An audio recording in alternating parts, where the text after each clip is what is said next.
Патот Долг 10,2 километри со вредност над 33 милиони евра, најтешкиот и најкомплексен дел од трасата во Фаришката клисура го заврши владата на Социјалдемократскиот сојуз на Македонија.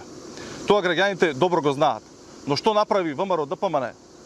Цела една година им требаше да го санираат проблемот со едно слечиште, да постават бетон во должина од десетина метри и делот, сигнализацијата и оградите. И онда неважното за нив, да се китат со туѓи перја и да се сликаат пред камерите, да го представуваат овој проект како свој. Но сепак, оно што за граѓаните е добра вест е дека патот е конечно завршен. Дека граѓаните од поширокиот Пелагонски регион добиваат целосно функционален експресен пат, важен за економијата, транспортот и безбедноста.